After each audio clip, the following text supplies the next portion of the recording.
This would be an idiotic move for the New England Patriots. Let's talk about it. My name is Aaron. This is Sports Talk Patriots. You guys already know, on the daily, pushing out Patriots content for people just like you who can't get enough Patriots football, especially on this Sunday where there isn't Patriots football. So do me a favor before we get started, hit that subscribe button, like, and comment below. So today what we're going to talk about, trade speculations as well, a trade that has happened with the New England Patriots, and the good that is potentially coming out of it. Let's jump into it. So first of all, I fell upon this gem right here. Deontay Johnson being traded from the Carolina Panthers to the New England Patriots. Speculation, obviously this isn't something necessarily that the New England Patriots are in talks with, but what's interesting with this is we know that the New England Patriots have been very interested in wide receivers.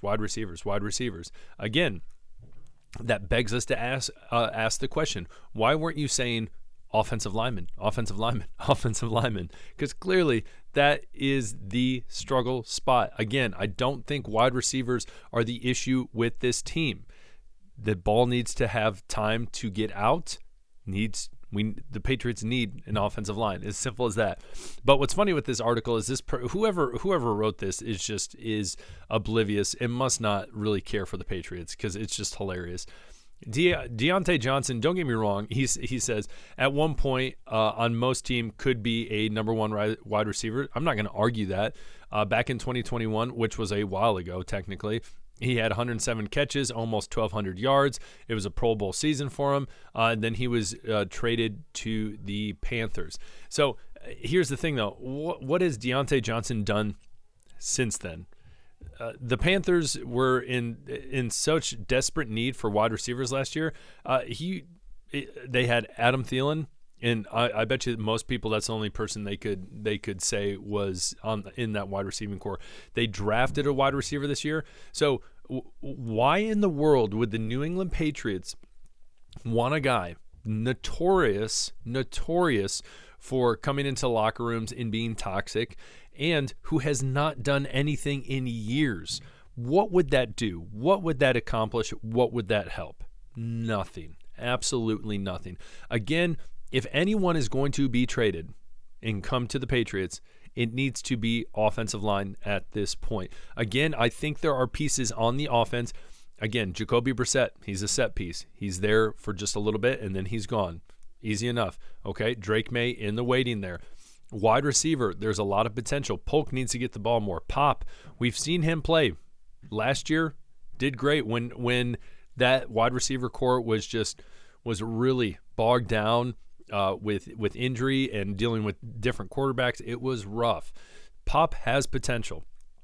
That backfield, Stevenson, Gibson, great backfield. Hunter Henry, Austin Hooper, awesome tight ends. The offensive line.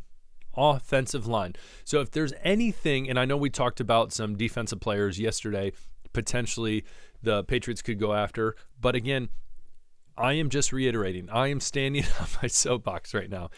If there is anyone that we need to get, it needs to be someone on the offensive line that can come in.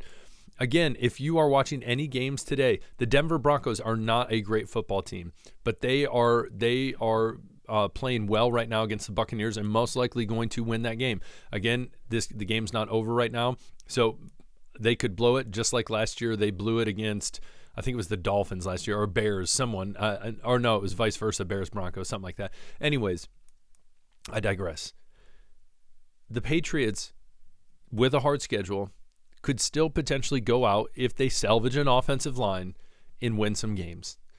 There's some people out there saying, hey, listen, it would be better just to tank. No, you should never tank in professional football, in any sport. Have some pride, go try to win some games. And especially with a division where the Dolphins, who knows what's going on there, is the Jets, clearly Aaron Rodgers played out of his mind, but still have the Bills to play. Who knows? It's early on in the NFL season when you think one team's really good. Like, I thought the Rams were good week one, and then they turned around and, gosh, they got shellacked. Now, obviously, they have a lot of injuries, but they got shellacked by the Cardinals that I didn't think was going to be great, or the Saints. I didn't think the Saints were going to be any good, and then they've surprised me. Cowboys, they always choke, so that's no surprise. But so you just never know. But this trade right here would be stupid, idiotic, not smart. Don't do it. They're not going to do it. So whoever wrote this, just come on now. We need to think of better stuff. But I had to say that. I had to get on my high horse for that one. Next, we're talking about the Matthew Judon trade. Now, what's been interesting up until this point, here's Matthew Judon's stats through 2 games. The Eagles game, the Steelers game, he has 1.5 sacks and 12 total tackles. And then the reason I have Keion White up is because Keion White is, a lot of people said, hey, he's that kind of next guy to take the torch when it comes to edge rushing for the Patriots. Already 4 sacks, which is awesome, and then 17 total tackles. Now, granted, he has one more game than Matthew Judon, but I think right now he is trending in that right direction, and it's looking good for the Patriots in that in that trade. Come on, Aaron. There we go. End of the week, struggling. I will say this, and I want to reiterate this one more time with that trade with Matthew Judon. A lot of people said they got fleeced, they got hosed, they didn't get enough. Sure, I would agree to a point, but we need to understand, and I know I've said this more than once, but we need to understand that if Matthew Judon played for the Patriots, chances are he would have been just upset the whole time that he's not getting this extension. Who knows how much effort he actually gives? Probably would give some effort because obviously in that net, he wants to get signed by someone else. He wants to prove that this injury is not going to affect him. Sure, I'll give him that. But there is no guarantee he's staying with the Patriots. And most likely he would not stay with the Patriots because they didn't give him an extension and he'd be better and all this stuff. So he would go and follow the money somewhere else.